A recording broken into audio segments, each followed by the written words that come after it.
आज है हफ्ते का आखिरी ट्रेडिंग सेशन और कल ही की तरह आज फिर से कमजोरी के हैं संकेत।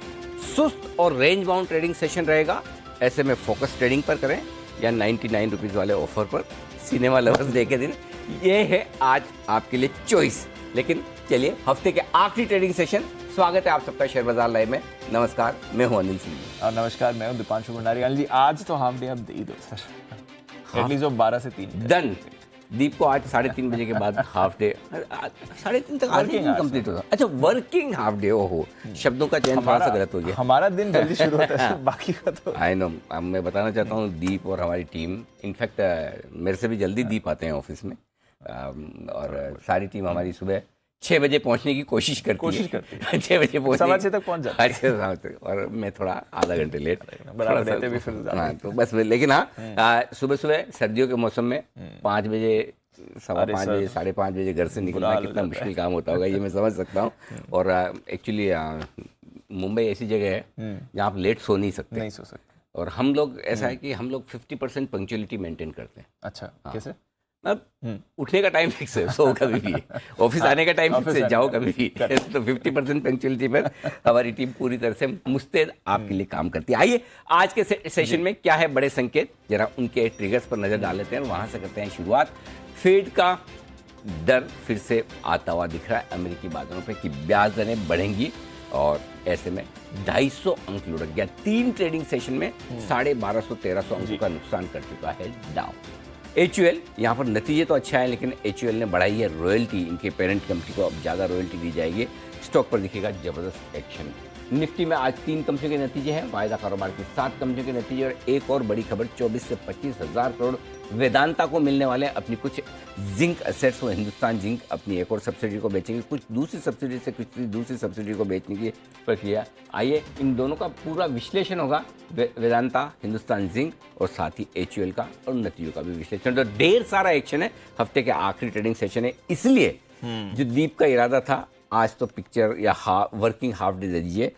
मूवी देखने का समय आपको बाजार के दौरान मिलेगा नहीं दीप? नहीं मिलेगा, नहीं, एक्शन पूरा है आएगा। हाँ, तो इसलिए 3:30 बजे के बाद की आप टिकट्स बुक कर सकते हैं। चलिए ठीक है, डन सर। आज तो जरूरत भी है, काफी हेक्टिक हफ्ता रहा है वैसे सर बाजार के लिए। बहुत सारी चीजें, एक्शन बहुत हो रहा है एक्चुअली। हाँ, एक्शन से याद है, क्योंकि नतीजों का एक्शन भरपूर है। आज से आपके लिए वरिंदर रिजल्ट एक्शन भी आ रहा है, तो हमने वरिंदर बंसल से भी गुजारिश की कि भाई अब तो रिजल्ट सीजन फुल फ्लेज शुरू हो गया, दर्शन दीजिए। तो उन्होंने कहा बिल्कुल, आज सुबह 9:30 बजे, 9:35 जो उनका समय है, वहां पर आप नतीजों का भरपूर पूरा इन डेप्थ डिटेल्ड विश्लेषण और रिसर्च देख पाएंगे वरिंदर बंसल से। बिल्कुल, तो चलिए वरिंदर बंसल भी हमारे साथ जुड़ेंगे थोड़े नतीजों पर और स्टॉक्स पर। अनिल जी, आपकी भी राय लेनी है, क्योंकि काफी सारे नतीजे आए थे। एक बार मार्केट्स का जायजा ले लेते हैं सर। लगातार तीसरे दिन डाउ फिसला है और 3 दिनों से हम देख रहे हैं डेज लो के आसपास ही बंद हो रहा है। कल तो परसों तो एग्जैक्टली डेज लो पर बंद हुआ था। कल भी हमने देखा थोड़ा उतार चढ़ाव रहा, बट एंड में फिर से वीकनेस आई। और एक तो स्लो डाउन का खतरा सामने, फेड और असर्टिव बोल रहा है। फेड की ब्रेनार्ड है एक वाइस प्रेसिडेंट, वो तो बोल रही है हम तो रेट्स बढ़ाएंगे, रेस्ट्रिक्टिव पॉलिसी रखेंगे, 2% इन्फ्लेशन आना है। अब देख लो, बग्गा साहब अगर दुनिया में किसी से डरते हैं तो उन्हीं से डरते हैं। उन्हीं का नाम उन्होंने बेनार्ड से क्या है, बेरार्ड रखा है। बेरार्ड रखा है कि मतलब पूरी, अगर कोई दुनिया भर में सबसे ज्यादा मंदी में है आशुमदान साहब से ज्यादा तो वो बेरार्ड है। और उन्होंने कल फिर से डराया है कि भाई ब्याज दरें तो बढ़ानी पड़ेगी, इससे काम चलेगा नहीं चलेगा। देखो, जो है ना दीप, रेसेशन को मानते हैं, अमेरिकी बाजारों की कमजोरी को मानते हैं, या जो ये मानते हैं कि महंगाई 2% में लाने का जो टारगेट फेड का है, वो उनकी बातों से सहमत होंगे ही जी। क्योंकि अभी तक जितनी ब्याज दरें बढ़ाई है उससे आप अभी तक भी 6% के आसपास ही पहुंचे अमेरिका में, राइट? 6.5% की महंगाई दर है, करेक्ट, 6.4%। तो अभी भी मुझे लगता है कि जो फेड का टारगेट है 2% का, वो तो अगर आप ये सोचे कि सिर्फ 1/4 या आधा % और बढ़ाएंगे और उससे काम चल जाएगा, तो ये तो मुश्किल है। ऑप्टिमिस्टिक है, करेक्ट। लेकिन क्या होता है, कभी आप अलग व्यू से चलते हैं, कभी अलग व्यू से चलते हैं, और बाजारों को तो हर रोज रिएक्शन देना है, हर घंटे देना है, हर मिनट देना है। बिल्कुल। तो कोई न कोई ट्रिगर चाहिए, किसी दिन किसी पर, किसी दिन किसी पर। और कल जो ट्रिगर आया अमेरिकी बाजारों में, इस दम पर आया कि फेड को ब्याज दरें थोड़ी और बढ़ानी पड़ सकती है, और उसमें नहीं मानने वाले लोग कम हैं, बोलने वाले और भी कम। हाँ, तो इसलिए मेरे ख्याल से, लेकिन एक चीज साफ है दीप की, पिछले कुछ सेशन से अगर आप देखें तो अमेरिकी बाजार में एक ट्रेंड साफ दिख रहा है। नेस्डेक डाउ के मुकाबले में ज्यादा बेहतर दिख रहा है। सर। और ये लंबे समय बाद ये बदलाव हुआ है। बिल्कुल ये बदलाव कुछ कुछ वैसा ही है कि जैसा हमारे बाजार अमेरिका के मुकाबले में कम मजबूत दिख रहे हैं या ज्यादा कमजोर दिख रहे हैं। नहीं तो पहले ये था कि लीडरशिप हमारे बाजारों की होती थी, डाउ पीछे चलता था। अमेरिकी बाजारों में लीडरशिप डाउ की होती थी, नैस्डैक पीछे चलता था। अब फॉर ए चेंज नैस्डैक गिरने में कम गिरता है और बढ़ने में आगे रहता है। ये बदलाव थोड़ा सा अमेरिका में दिख रहा है और पिछले 2-3 सेशन से हमारे यहाँ भी ये बदलाव दिख रहा है कि हम कम गिर रहे हैं अमेरिकी बाजारों के मुकाबले में या बढ़ने की कोशिश कर रहे हैं। आज भी आप देखिए SGX निफ्टी 25 पॉइंट ऊपर है। ऐसे देखा जाए तो आपके पास अगर ये एक हफ्ते पहले की बात होती तो 250 पॉइंट में तो आप आराम से 50-75 पॉइंट SGX में नीचे गिर जाते हैं। करेक्ट। तो कम से कम थोड़े से भारतीय बाजार में संभलने की कोशिश करते हुए दिख रहे हैं। तो थोड़ा सा ये पिछले 2-3 सेशन हल्के रिलीफ भरे रहे हैं, ये कह सकते हैं। इनफैक्ट इसी ये बात करनी भी थी क्योंकि कल भी आपने ये पॉइंट एक बार के लिए मेंशन किया था कि रिलेटिवली हमारे बाजार बेहतर प्लेस्ड हैं। अगर आप 2 दिन में 1000 पॉइंट डाउ को गिरते हुए देखते हैं और उसके बावजूद जिस तरह से हमारे बाजार ने होल्ड आउट किया, कल ठीक है थोड़ी नरमी थी बट होल्ड आउट जो करा, ये किस चीज का संकेत आ रहा है? क्या वापस एक जो वो ट्रेंड था वो आते हुए दिख सकता है? लिक्विडिटी के लिहाज से 3 इंपॉर्टेंट पिलर्स हैं हमारे बाजार में, FIs, घरेलू फंड और बाकी रिटेल इन्वेस्टर्स। करेक्ट। ठीक है। लोकल फंड्स थोड़ा थोड़ा खरीदते हैं के मूड में, हमेशा जब भी उन्हें नीचे मिलेगा खरीदते। रिटेल इन्वेस्टर्स पूरे बाजार के मूड के हिसाब, पैसा बनता हुआ दिखेगा और लगाएंगे, चढ़ते बाजार में लगाएंगे, घटते बाजार में रुक जाएंगे जी। थोड़े समय तक ऐसा था जब FIs की बड़ी बिकवाली थी, लेकिन उसके बावजूद हमारे रिटेल इन्वेस्टर्स ये मानते थे कोई दिक्कत नहीं, लगाओ पैसा, पैसा बनेगा और बना भी। Correct right. कुछ जो बदलाव हुआ पिछले समय में वो ये कि रिटेल इन्वेस्टर का मूड थोड़ा सा मोह भंग टाइप, कि हमारे स्टॉक बढ़ नहीं रहे, निफ्टी बढ़ी 18,800-900 हो गया हो, वो मजा नहीं आया। तो जब वो मजा नहीं आया वो वाली बात होती है ना, तो फिर वो रुक जाते हैं। तो हमारे बाजार थोड़ा अंडर परफॉर्म करने लगे। अब पिछले 2-3 सेशन से एक ही चीज बदली है और वो ये कि FIs का सेलिंग प्रेशर कम हुआ। तो एक तरफ FIs का सेलिंग प्रेशर कम होना, दूसरा रिटेल का नॉट इंटरेस्टेड, जैसा आता है ना आपको कॉल आता है पर्सनल लोन ले लो, होम ले लो और आप सीधा नॉट इंटरेस्टेड, वो रिटेल वालों का वैसे ही हाल है। लोकल फंड का अपना अपना थोड़ा बहुत खरीदारी का। तो ये जो हल्के मार्केट में सेलिंग प्रेशर की कमी आई है उस वजह से हम होल्ड कर रहे हैं। और दूसरा है कि हमने थोड़ा अंडर परफॉर्म भी किया है ग्लोबल मार्केट को, और तीसरा हमारी करेंसी भी थोड़ी बहुत ठीक होती हुई दिखी है। ये 2-3 छोटे छोटे फैक्टर है, कोई बहुत बड़ा फैक्टर नहीं है, एक भी ऐसा बड़ा फैक्टर नहीं कि जिसकी वजह से आप कूद जाए। लेकिन सबसे बड़ा फैक्टर अगर आप ढूंढेंगे तो ये कि बिकवाली का प्रेशर FIs का कम होता है। आप देखो जो बड़ी बड़ी बिल्डिंग बनती थी नीचे की तरफ, अब वो देखो फ्लैट हो गई है ना, कम से कभी कभार हरा भी दिख जाता है बीच में 200-400 करोड़ का।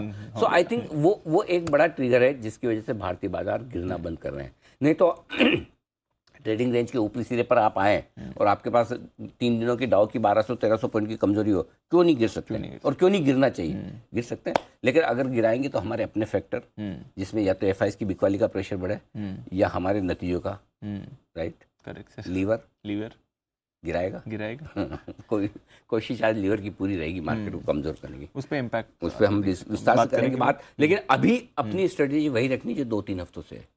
17,700 17,800 की रेंज में आएगा तो वहां लेना है, वहां डरना नहीं है। और जब तक उस रेंज को नहीं तोड़े फ्रेश मंदी नहीं है।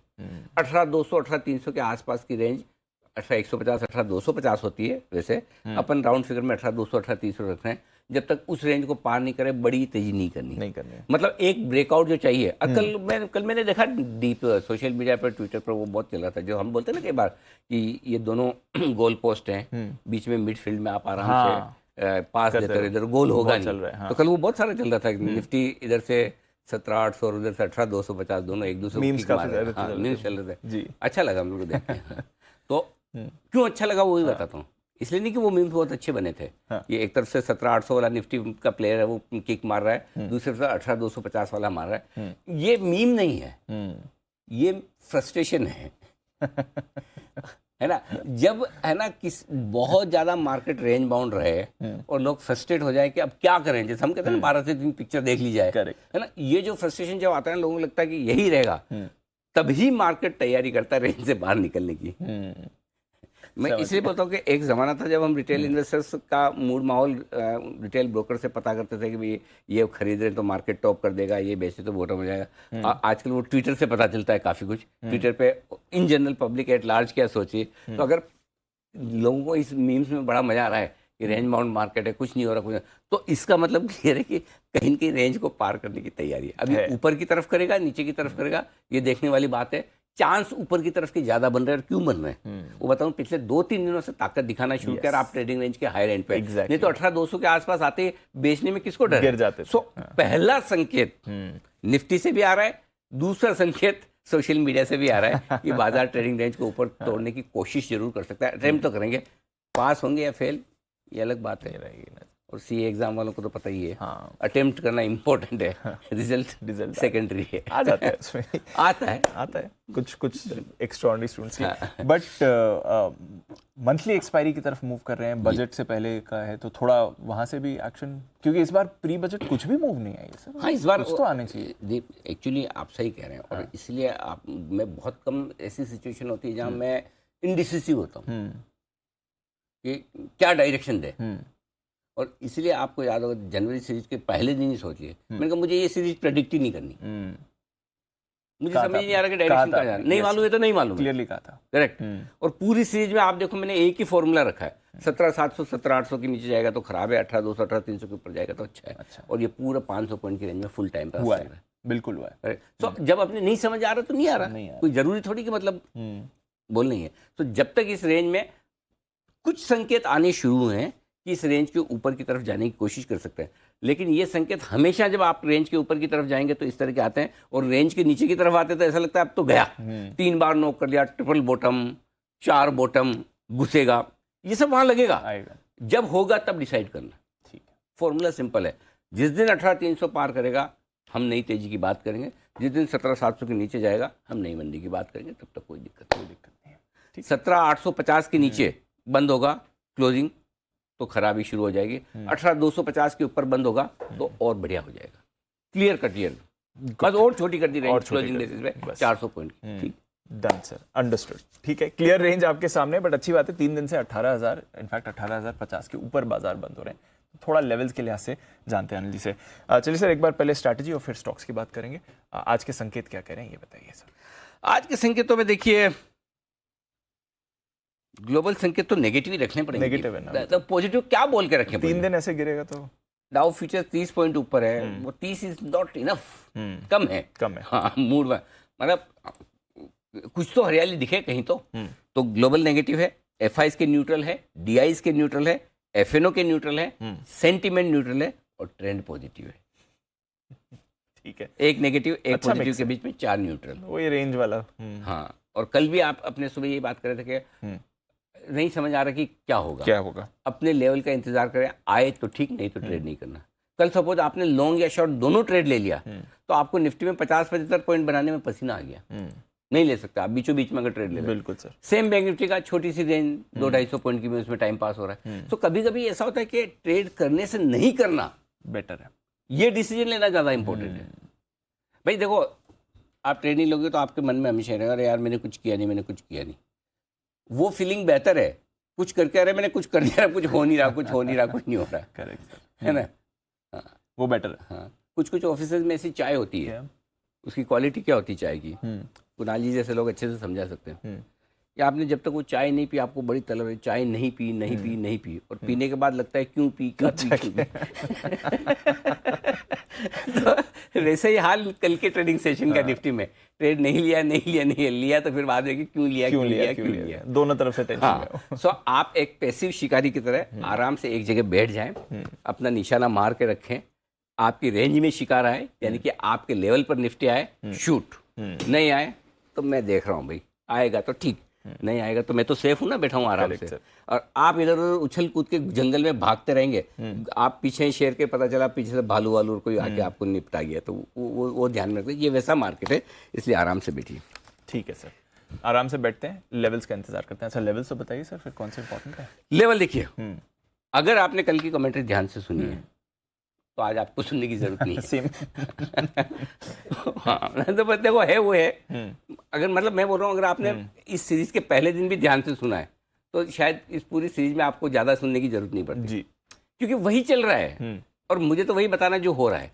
तो कल के आज के लेवल में हार्डली कुछ कल वाली 18,000-18,050 निफ्टी का पहला सपोर्ट जोन है, इसके नीचे जाने की संभावना कम है, पहुंचे तो 17,900-17,950, और अगर जाएंगे तो नतीजों के दम पर कुछ दिग्गज स्टॉक्स अगर खराब हुए तो वो नीचे लेकर जाएंगे, 17,900 950 मजबूत खरीदारी की जगह बनेगी आज के लिए। ऊपर 18,150 18,200 पहली रुकावट की जगह, 2 दिनों से हम वही रुकावट देख रहे हैं। पार करके निकले तो 18,250 18,300 आए तो वहां पर आपको प्रॉफिट बुकिंग भी करनी है लॉन्ग पोजीशन पे, शॉर्ट भी करना है।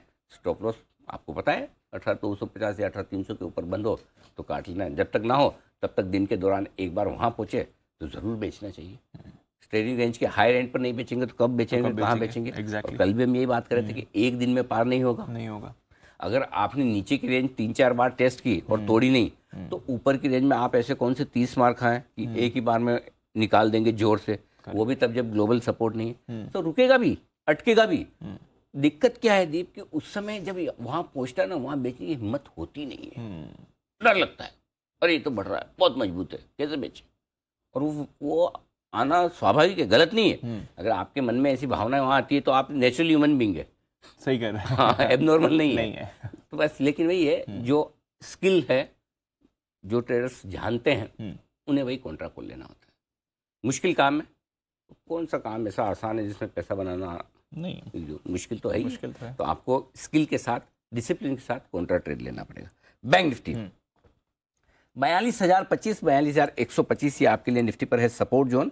ऊपर इसके ठीक नीचे वैसे तो जाएंगे नहीं, अगर गए तो 41,725 41,875 मल्टीपल सपोर्ट है और इस रेंज में 100% खरीदारी और शॉर्ट कवरिंग दोनों ही करनी चाहिए। ऊपर की रेंज में कोई बदलाव नहीं दी, वही कल वाली है 42,450 42,575। अच्छा बाय द वे, नीचे की रेंज में भी बदलाव नहीं है, ये भी कल वाली है। 42,450 42,575 ये आपके लिए ऊपर की रेंज है और 42,675 से लेकर 42,825 ऊपर वो जगह जहां पर प्रॉफिट बुकिंग, वीक वाली, शॉर्ट सब कुछ आपको करना चाहिए, कोई दिक्कत नहीं।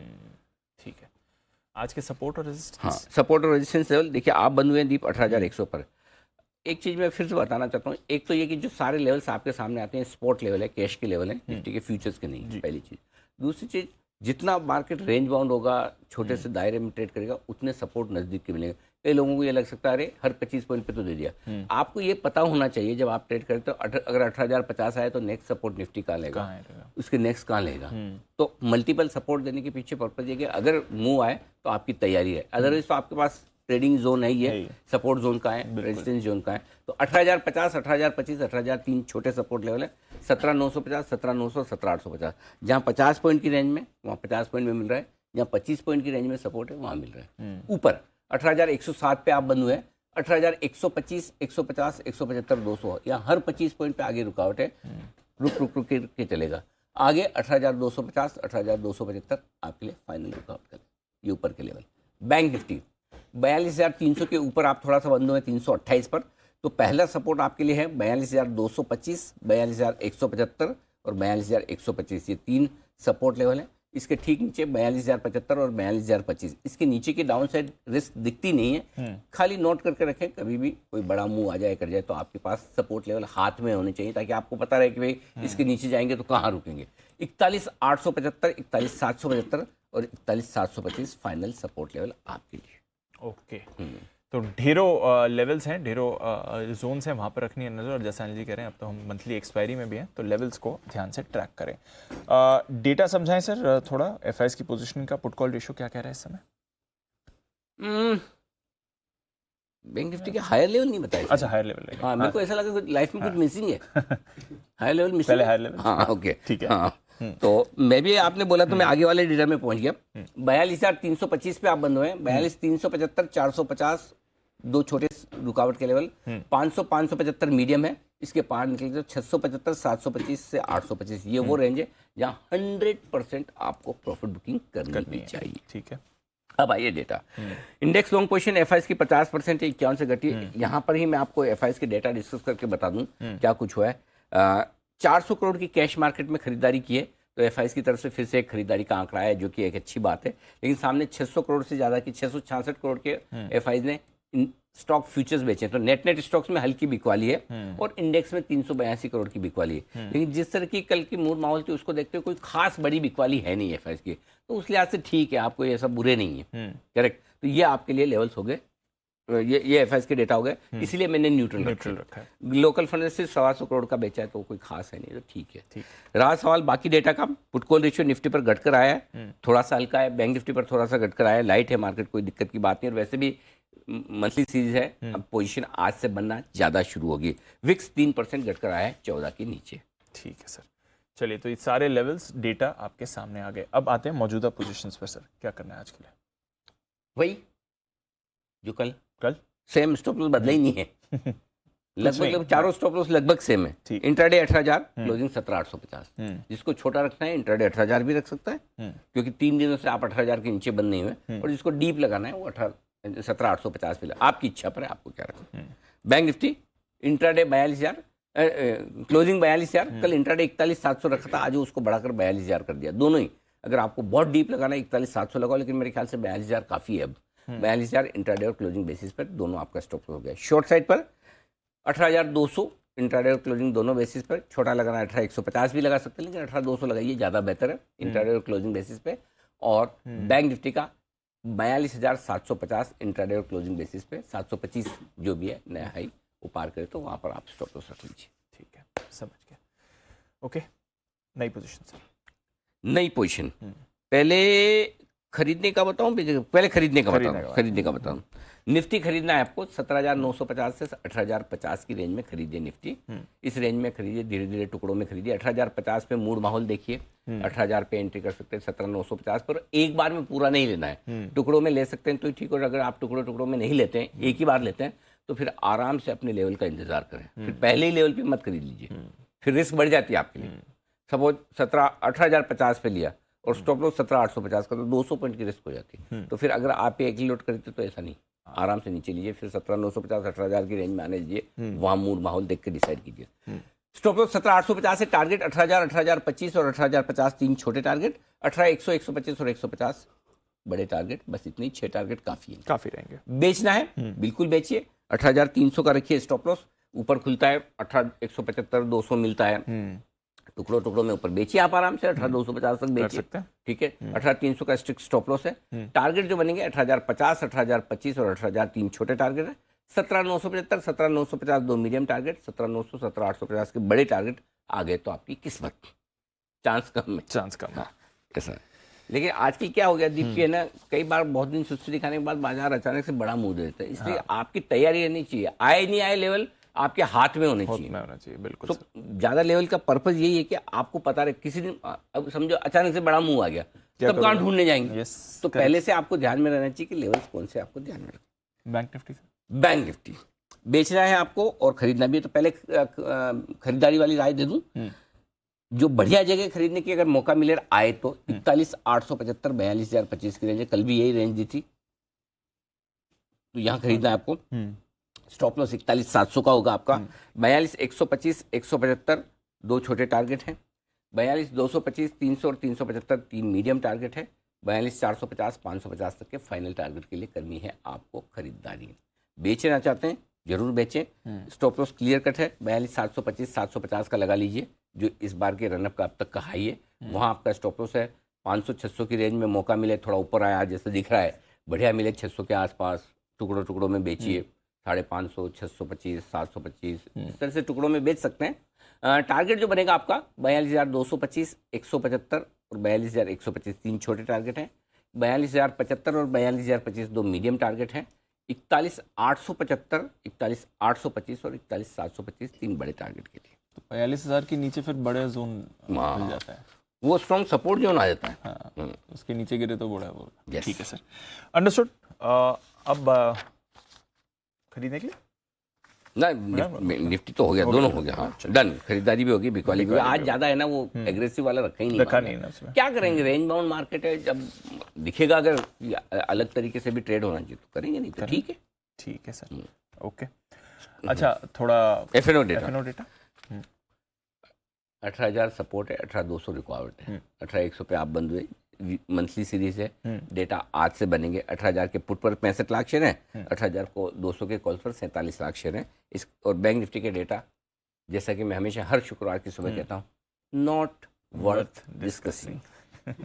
इवन मंथली एक्सपायरी तो भी हाँ, अब तो सबको याद है, वो नहीं लेना टाइप याद हो वो आ गया। गया। Not worth discussing, below our standard. 15 lakh share highest open interest, not done. हमारी आदतें बिगड़ चुकी है। अब 1-1 करोड़ शेयरों का हम बैंक निफ्टी में ओपन इंटरेस्ट देखते हैं, एक स्ट्राइक प्राइस पर। बैंक निफ्टी का 40-40 लाख 50 लाख देखने लगे। नो डाउट वो एक्सपायरी के दिन होता है, चाहे वीकली हो मंथली हो, लेकिन फिर भी थोड़ा तो दो यार साइजेबल। 15 लाख शेयरों में हम क्या डिस्कस करें? करेक्ट। नो, ठीक है। पर स्टॉक्स तो डिस्कस करें, बिल्कुल करेंगे, स्टॉक करेंगे, क्यों नहीं करेंगे। से शुरू करें या खत्म करें? ये तो बड़ा झटका दिया है, जोर का झटका है। कहाँ से आ गया सर? नंबर्स बहुत अच्छे हैं, नंबर कहीं कोई समस्या नहीं है, और नंबर देख के तो ऐसा लगेगा अरे वाह। लेकिन जो रॉयल्टी बढ़ाई है इन्होंने, उसका इम्पैक्ट तो आएगा, सेंटिमेंटल इम्पैक्ट भी आएगा।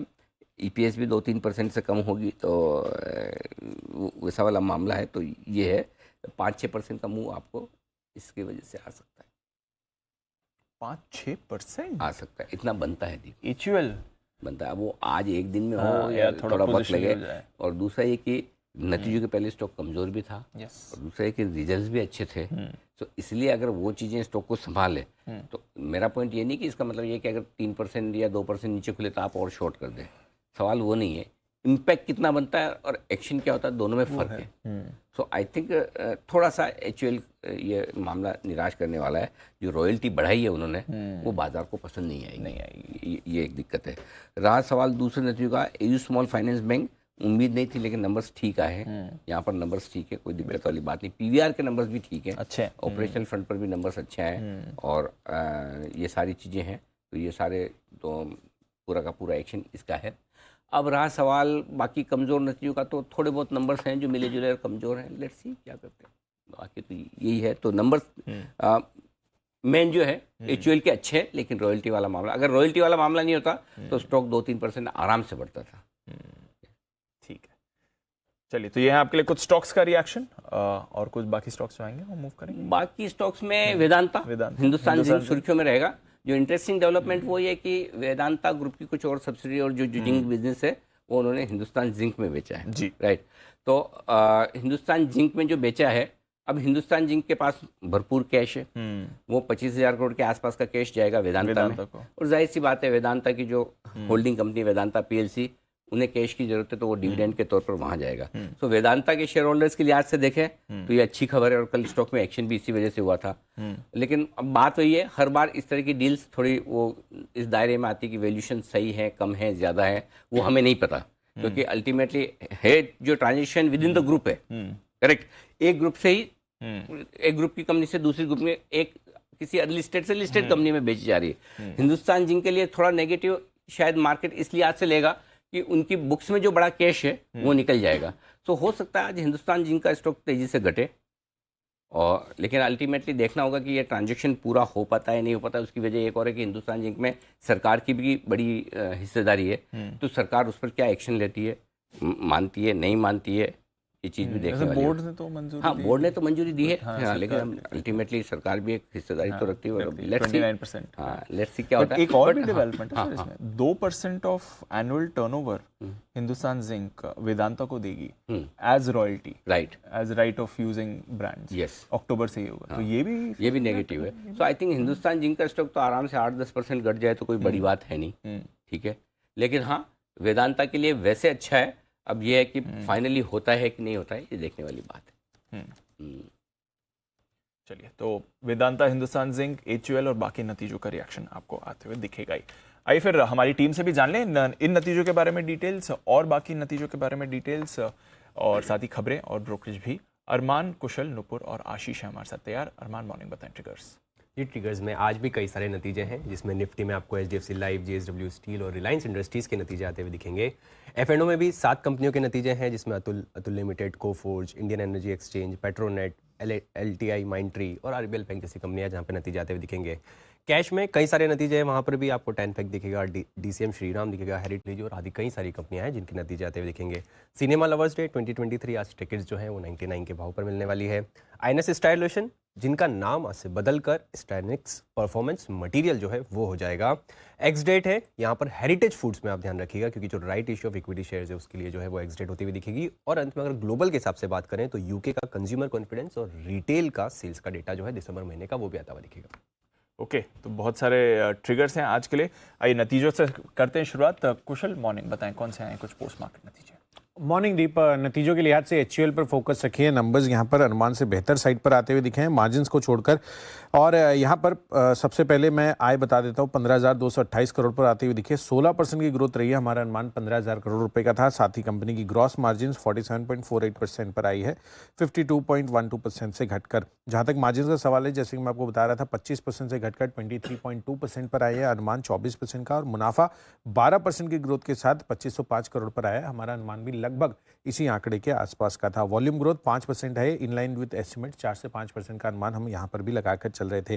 और जैसे कि रॉयल्टी की सर बात कर रहे थे, तो यहाँ पर यूनिलीवर ग्रुप ने 10 साल बाद ये रॉयल्टी इंक्रीज की है और यहाँ पर 2.65% से अब बढ़कर आगे 3.45% ऑफ टर्नओवर ये रॉयल्टी लगती हुई दिखेगी। इनफैक्ट एफएनओ स्पेस से कोफॉर्ज, इस पर भी नजर रखिए। क्वार्टर बेसिस पर जो नंबर्स आ रहे हैं मिले जुले कह सकते हैं। आय 2091 करोड़ का अनुमान के मुकाबले 2056 करोड़ पर। साथ ही कंपनी की मार्जिन 14.5% पर आई है। हमारा अनुमान 15% का था। और मुनाफे के लिहाज से भी 13% की ग्रोथ के साथ 228 करोड़ हमारे अनुमान के मुताबिक। यही small finance banks number better than estimates हैं। एनआईआई 40% बढ़कर 1152 करोड़ पर आई है। मुनाफा 30% की ग्रोथ के साथ 393 करोड़ पर आता हुआ दिखा है। हमारा अनुमान 355 करोड़ रुपए का था। और ये बेस्ट एवर प्रॉफिट इन्होंने किया है। 1.8% पर जीएनपी एक्सपेक्टेड था, almost in line with estimates आते हुए दिखे हैं। प्रोविजनिंग 42% गिरकर 32.6 करोड़ पर अब सालाना आधार पर ये आती हुई दिख रही है। कैनफिन होम्स मिले जुले हैं और बहुत ज़्यादा अच्छे नंबर्स तो नहीं दिख रहे हैं। एनआईआई करीबन 22% बढ़कर 252 करोड़ पर आए हैं। और साथ ही कंपनी का मुनाफा यहाँ पर अगर आप देखें तो 151 करोड़ पर आता हुआ दिखा है। 115 करोड़ के मुकाबले जीएनपीए 0.6% है, 0.62% से घटकर क्वार्टर बेसिस पर। हालांकि प्रोविजनिंग कंपनी की बढ़ी है करीबन 14.3 करोड़ पर 5.4 करोड़ के मुकाबले। पीवीआर अंत में नंबर्स यहाँ पर अच्छे हैं। इनफैक्ट आय करीबन 37% बढ़ी है। अनुमान भी हमारा ऑलमोस्ट इसी लेवल्स का था। मार्जिन 30.1%, 29% के एस्टिमेट थे। और मुनाफा कंपनी का 16 करोड़ पर आता हुआ दिखा, 71 करोड़ के घाटे के मुकाबले। और अंत में एलटीटीएस है जहां पर आपको नजर रखनी है। नंबर्स यहां पर मिले जुले हैं। मार्जिन 18.7% है, 18.3% का हमारा अनुमान था। और मुनाफा 304 करोड़ पर आया है, 7.8% की ग्रोथ रही है। 308 करोड़ का भी हमारा एस्टिमेट्स था। तो largely in line numbers LTTS के। तो ये है आपके लिए कुछ नंबर्स। नूपुर आपके पास भी हैं, मॉर्निंग बताएं इनके बारे में। Good morning. सबसे पहले एम्फेसिस, जहां पे Q3 का जो परफॉर्मेंस है वो अनुमान से कम आते दिखा है। कंपनी की आय, एबिट मार्जिन्स और मुनाफा अगर सब पैरामीटर्स पे बात करें तो अनुमान से कम है। और पिछले क्वार्टर से कंपेयर करेंगे तो काफ़ी फ्लैट दिखेंगे ये नंबर्स। कॉन्स्टेंट करेंसी में बात करें तो रेवेन्यूज़ करीबन 2.5% से पिछले क्वार्टर से गिरकर इस बार आते दिखे। इंडिया मार्ट, इंडिया निवेश भी आज फोकस में, क्योंकि कंपनी की Q3 की जो परफॉर्मेंस है वो काफ़ी मिली जुली रही है। आय करीबन 4% से इस बार बढ़कर आई है, लेकिन मार्जिन्स की बात करें तो करीबन 25% से इस बार घटकर 24% के आते दिखे। 50 बेसिस पॉइंट का इम्पैक्ट यहाँ पर दिखेगा। कैश से अनंतराज लिमिटेड आज फोकस में, क्योंकि कंपनी के जो Q3 के परफॉर्मेंस है वो काफ़ी मिले जुले रहे। कंपनी की आय देखें तो वहाँ पे 173% की रिकवरी आपको नजर आएगी, लेकिन जो मार्जिन है वो 23% से घटकर इस बार करीबन 19.9% के आते दिखे। हिंदुस्तान जिंक, जहां पे कंपनी ने अपने Q3 के परफॉर्मेंस भी घोषित किया और साथ ही साथ एक अनाउंसमेंट भी है। सबसे पहले रिजल्ट्स, जहां पे कंपनी की आय करीबन 1.5% से घिरकर आई है। मार्जिन्स देखें तो 54.7% से इस बार कम होकर 47.1% थे। और जो मुनाफा है वो भी इस बार 20% से घटकर आया है।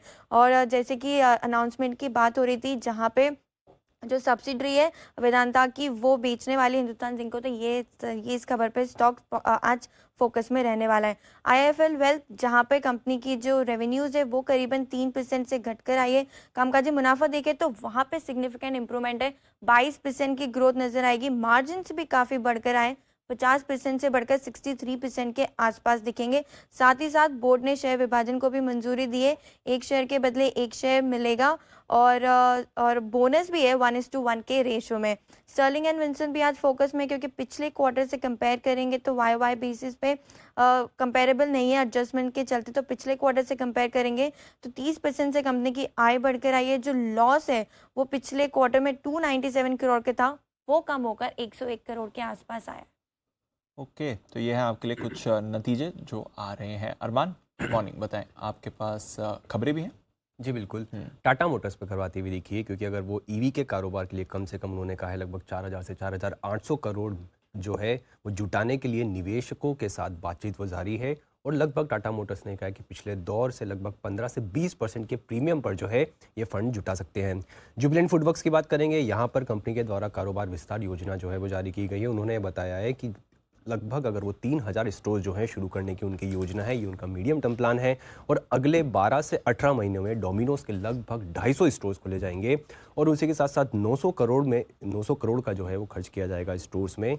और अगर आप देखेंगे शेष 300 करोड़ टोटल जो है 500 से 600 करोड़ उसमें किया जाएगा और 300 करोड़ जो बचे हुए हैं वो कमिश्नर्स के अगर आप देखेंगे वहाँ पर उसको उपयोग किया जाएगा। सन फार्मा में आपको ध्यान रखना होगा क्योंकि इनकी कंपनी ने एक यूएस की एक कंपनी कॉन्सर्ट फार्मा के साथ एक डेफिनेटिव करार किया है और शेयर को टेंडर ऑफर के जरिए जो है कंपनी खरीदेगी और लगभग जो सबसे पहला अपफ्रंट कैश पेमेंट है लगभग 4600 से 4700 करोड़ का दिया जाएगा और एक कंटीजेंट वैल्यू राइट है जो लगभग $3.5 प्रति शेयर जो है वो उसके बाद दिया जाएगा परफॉर्मेंस के ऊपर।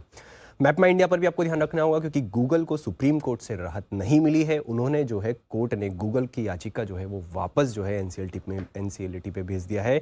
इसी के साथ साथ कंपनी ने सुप्रीम कोर्ट के निर्णय का जो है अगर मैपमा इंडिया की तरफ से क्लैरिफिकेशन आता हुआ दिखा है कि उन्होंने इस निर्णय का स्वागत किया है और ग्राहकों और ओईएम से कंपनी का जो है कंपनी के मैप को इस्तेमाल करने का आग्रह भी किया है।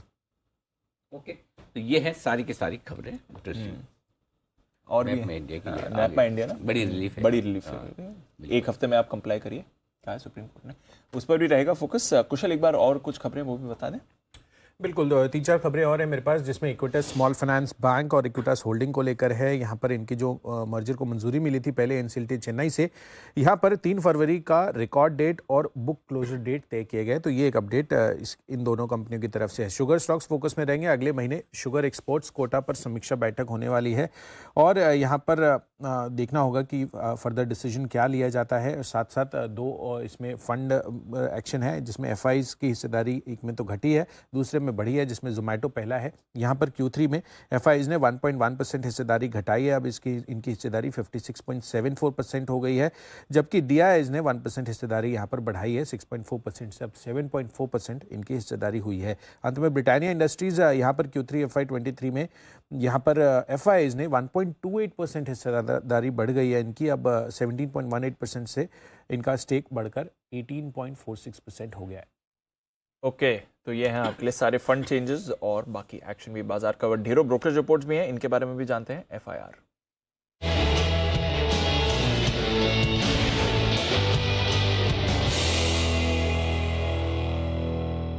मॉर्निंग आशीष, पहले जो नतीजों पर टॉप रिपोर्ट्स हैं उनके बारे में बताएं। Good morning Deepanshu. Asian paints के साथ शुरुआत करते हैं। यहाँ पर नतीजे अगर आप देखें तो मॉर्गन स्टैनली मान रहे कि नतीजे इनके अनुमान से हल्के कमज़ोर यहाँ पर देखने को मिले। सीएलएसए ने रिड्यूस की रेटिंग को बरकरार रखा है और लेकिन जो लक्ष्य है वो 3270 से घटाकर 3100 कर दिया है। हालांकि 2866 की जो है क्लोजिंग चल रही है। गोल्डमैन सैक्स न्यूट्रल की रेटिंग को बरकरार रखे और लक्ष्य 3200 से घटाकर 2800 कर दिया है। मॉर्गन स्टैनली ने अंडरवेट की रेटिंग को बरकरार रखा और लक्ष्य इन्होंने भी काटा है, 2674 से घटाकर 2516 रुपये कर दिया है। यानी 3 ब्रोकरेज हाउस ऐसे हैं जिन्होंने टारगेट प्राइस जो है नतीजों के बाद कट किया है और मान रहे कि नतीजे जो है अनुमान से कमज़ोर देखने को मिल रहे हैं। खासतौर पर अगर आप देखें तो वॉल्यूम्स काफ़ी हद तक फ्लैट थी क्योंकि मानसून लंबा चला था और फेस्टिव सीजन कम था, जिसके चलते यहाँ पर चीज़ों पर असर आपको देखने को मिला। एक और कंजम्पशन स्पेस की दिग्गज कंपनी है HUL, जहाँ पर आपको नतीजों का इम्पैक्ट देखने को मिलेगा। CLSA ने आउट परफॉर्म की रेटिंग को बरकरार रखा है, लक्ष्य 2900 से बढ़ाकर 2950 कर दिया है। JP मॉर्गन ने ओवरवेट की रेटिंग दी है, लक्ष्य दिया 2800 रुपये का। गोल्डमैन सैक्स ने न्यूट्रल की रेटिंग दी है, लक्ष्य 2650 से बढ़ाकर 2700 कर दिया है और जेफरीज ने लक्ष्य 50 रुपये से घटाकर 3100 रुपये कर दिया है। नतीजों की बात करी जाए तो नतीजे तो सबको लगभग पसंद ही आए हैं। वॉल्यूम ग्रोथ के लिहाज से अगर आप देखें टॉप लाइन के हिसाब से 5% की वॉल्यूम ग्रोथ है, इसको CLSA अप्रिशिएट कर रहे हैं। JP मॉर्गन भी मान रहे हैं कि जो रूरल नैरेटिव है यहाँ पर एक काफ़ी सुधार देखने को मिला, लेकिन जो रॉयल्टी यहाँ पर ये बढ़ाई गई है इसका एक नेगेटिव रिएक्शन आपको ज़रूर देखने को मिलेगा। हैवेल्स यहाँ पर भी नतीजों का इम्पैक्ट है। CLSA अगर आप देखें तो रिड्यूस की रेटिंग को बरकरार रखे हुए हैं और लक्ष्य 1275 से बढ़ाकर 1310 कर दिया है। गोल्डमैन सैक्स ने न्यूट्रल की रेटिंग दी है, लक्ष्य इन्होंने भी बढ़ाया, 1180 से बढ़ाकर 1300 कर दिया है। लेकिन मॉर्गन स्टैनली ने ओवरवेट की रेटिंग को बरकरार रखा है, लेकिन जो लक्ष्य है इसमें 60 रुपये की कटौती कर 1310 रुपये का टारगेट दिया है और मान रहे कि कोई बड़ी री रेटिंग की संभावना यूबीएस यहाँ से नहीं देख रहे हैं। काफ़ी लंबे समय से स्टॉक के अंदर जो है एक अंडर परफॉर्मेंस चलता जा रहा है। साथ में मॉर्गन स्टैनली का ये भी मानना है कि इन्फ्लेशनरी एनवायरनमेंट के चलते जो B2C मांग है यहाँ पर आपको असर देखने को मिला। EU small finance bank Morgan Stanley ने ओवरवेट की रेटिंग को बरकरार रखा है, जो लक्ष्य 875 से घटाकर 835 कर दिया, 621 पर स्टॉक चल रहा है। सिटी मान रहे कि जो मुनाफे का आंकड़ा है इनके अनुमान से बेहतर देखने को मिला, क्योंकि प्रोविजनिंग इस बार घटी है तो खरीदारी की राय को बरकरार रखा है, लेकिन लक्ष्य इन्होंने भी घटाया, 805 से घटाकर 795 कर दिया। ओके, तो ये है आपके लिए सारे के सारे नतीजों पर टॉप रिपोर्ट्स, बट और भी रिपोर्ट्स हैं आशीष आपके पास? दीपांशु, रिपोर्ट्स तो बहुत सारी हैं। कैनफिन होम्स यहाँ पर जिफरीज देखिए खरीदारी की राय को बरकरार रखे हुए, 530 की क्लोजिंग, 635 रुपये का टारगेट दिया है। LTTS यहाँ पर भी नतीजों का इम्पैक्ट है, CLSA बिकवाली की राय को बरकरार रखे हुए हैं, लक्ष्य 3400 से घटाकर 3200 कर दिया है। मॉर्गन स्टैनली ने भी देखे तो अंडरवेट की रेटिंग को बरकरार रखा है, लेकिन जो लक्ष्य है इसे थोड़ा सा एडजस्ट किया, 3000 से बढ़ाकर 3150 कर दिया है। हालांकि अगर आप JP मॉर्गन की रिपोर्ट देखें तो अंडरवेट की रेटिंग को बरकरार रखा गया है 3000 रुपये के लक्ष्य के लिए। PVR यहाँ पर भी बड़ा इंपैक्ट है, CLSA खरीदारी की राय को बरकरार रखे हुए 2430 रुपये के लक्ष्य के लिए, 1680 की क्लोजिंग है। वहीं UBS ने भी अगर आप देखें तो खरीदारी की राय को बरकरार रखा है 2300 रुपये के लक्ष्य के लिए और मान रहे कि इंप्रूवमेंट आपको स्टेडिली यहाँ पर देखने को मिल रहा है। एम्फेसिस मॉर्गन स्टैनली ओवरवेट की रेटिंग को बरकरार रखे हुए 2250 रुपये के लक्ष्य के लिए। पॉलीकैप के भी नतीजे आए थे, मॉर्गन स्टैनली ने इक्वल वेट की रेटिंग दी है, करंट मार्केट प्राइस से नीचे का लक्ष्य दिया है 2597 रुपये का। ICICI सिक्योरिटीज़ पर CLSA रिड्यूस की रेटिंग को बरकरार रखे हैं, लक्ष्य 10 रुपये से बढ़ाकर 540 कर दिया है, स्टॉक चल रहा है 512 के करीब। इसके अलावा सन फार्मा यहाँ पर जो एक्विजिशन हुआ है इसके बाद रिपोर्ट आई है, मॉर्गन स्टैनली की तरफ से ओवरवेट की रेटिंग को बरकरार रखा है, 1150 के लक्ष्य के लिए, 1041 की क्लोजिंग है। और अंत में वेदांता यहाँ पर भी नजर रखिएगा, क्योंकि CLSA की तरफ से व्यू आया है जहाँ पर अंडर परफॉर्म की रेटिंग को बरकरार रखा है 295 के लक्ष्य के लिए। ओके, तो ये है आपके लिए दमदार रिपोर्ट जिन पर आज रहेगा भरपूर एक्शन। इसी एक्शन को बढ़ाते हैं आगे। हफ्ते के आखिरी दिन एक्सपर्ट्स का पूरा पैनल है हमारे साथ तैयार। वक्त है पिक ऑफ द डे का।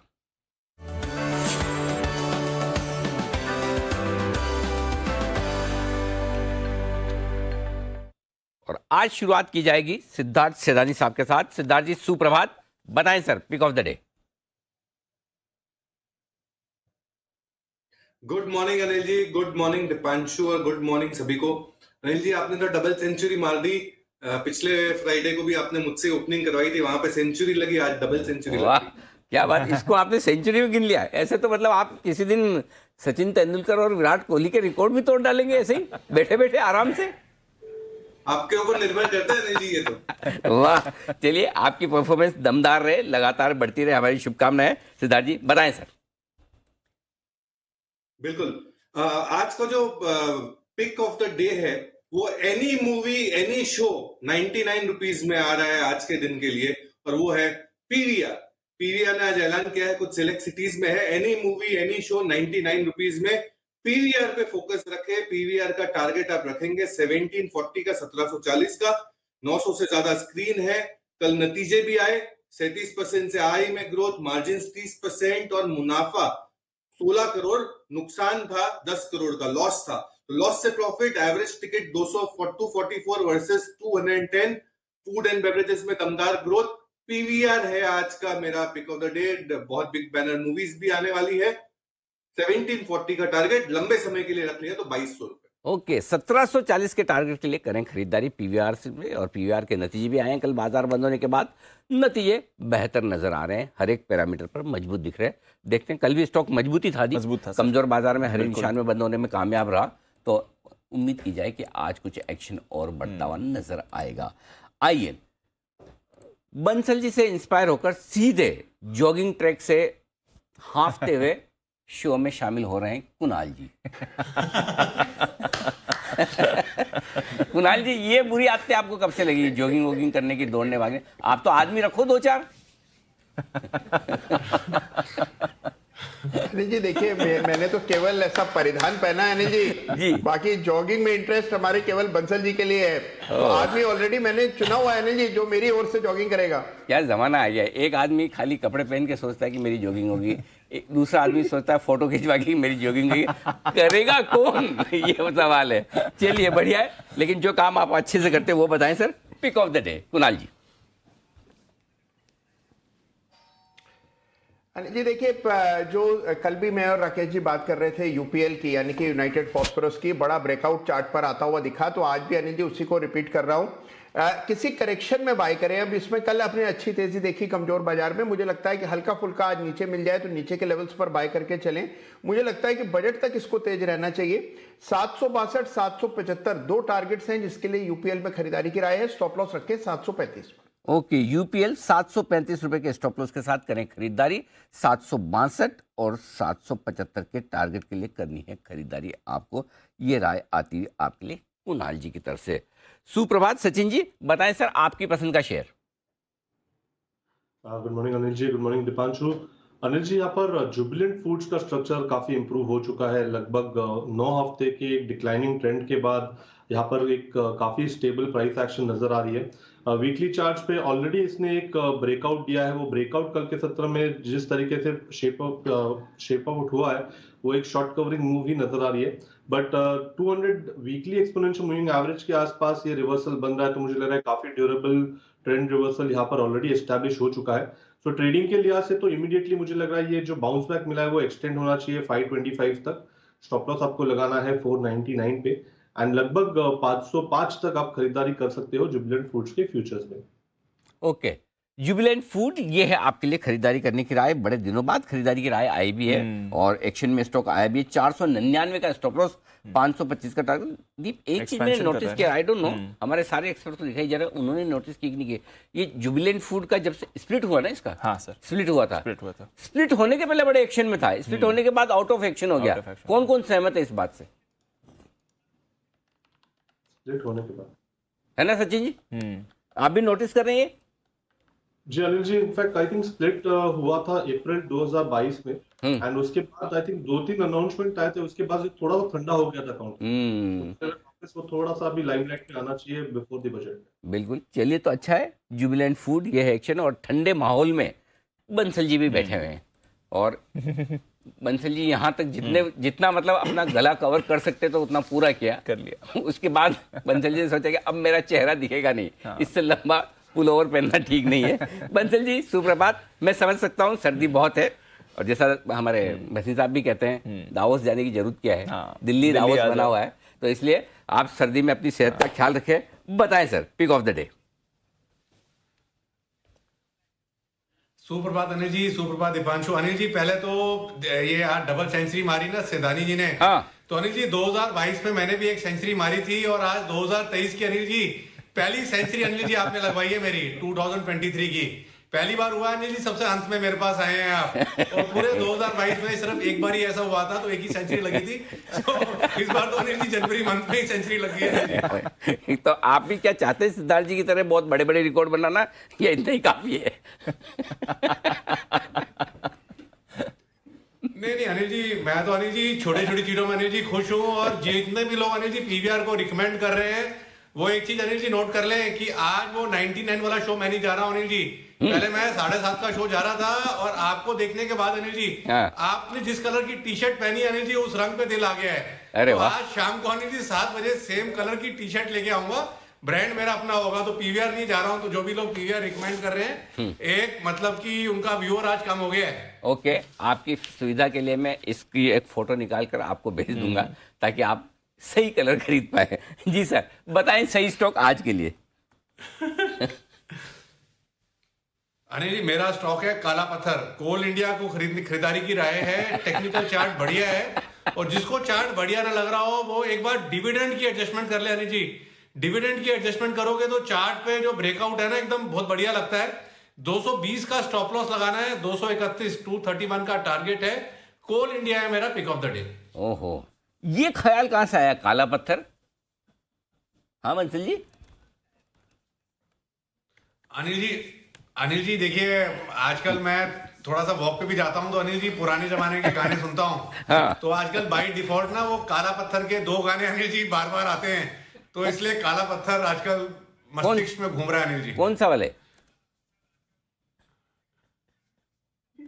अनिल जी एक तो वो जो शशि कपूर वाला गाना है ना अनिल जी, अब गाना तो अनिल जी जैन साहब गाते हैं, उन्होंने मुझे मना करा हुआ है, कॉपीराइट मेरा है। तो अनिल जी एक तो जो काला पत्थर में गाते हैं ना रास्ता वाला गाना, हाँ। शशि कपूर जी, एक तो गाना वो है, और दूसरा अनिल जी जैसे ही आपने पूछा तो मैं भूल गया अनिल जी दूसरा गाना। थैंक गॉड आप पिक ऑफ द डे नहीं भूले, वो भी वही पूछता हूँ। चलिए बढ़िया है बंसल जी, इसी तरह से आप लाइफ एंजॉय करते रहिए। आइए बढ़ते आगे और कुछ और स्टॉक्स पर करते हैं फोकस। लीवर, HUL नतीजे हैं दमदार। सिद्धार्थ जी राय आपको देनी है, नतीजे और रॉयल्टी बढ़ाने के मामले में दोनों में से भारी कौन पड़ेगा और क्या करना चाहिए? देखिए अनिल जी, मुझे नतीजे अच्छे लगे हैं। रॉयल्टी की जो बात है वो शॉर्ट टर्म थोड़ा नेगेटिव जरूर हो सकता है HUL के लिए, पर एक चीज बहुत अच्छा दिखा है कि जो 4% का जो वॉल्यूम ग्रोथ की उम्मीद थी वो 5% पाई है। तो रूरल इंडिया में थोड़ा थोड़ा वॉल्यूम बढ़ते जा रहा है, ये एक पॉजिटिव खबर है। HUL पे हम डेफिनेटली पॉजिटिव है, हमें लगता है यहाँ से आप ग्रेजुअली अगर गिरावट आती है तो उस पर खरीदारी करें। बहुत ही अच्छी कंपनी है, ये साल में कंजम्पशन का साल हो सकता है क्योंकि गवर्नमेंट ये बजट जो है बहुत ही एक्सटेंसिव स्पेंडिंग वाला बजट रह सकता है, तो कंजम्पशन पे फोकस करें, HUL पे खरीदारी की जा सकती है। ओके, तो कंजम्पशन पे फोकस करें, HUL पे खरीदारी की जा सकती है। देखते हैं एक रिएक्शन क्या आता है इस रॉयल्टी का और उसके बाद कैसा मूव करें।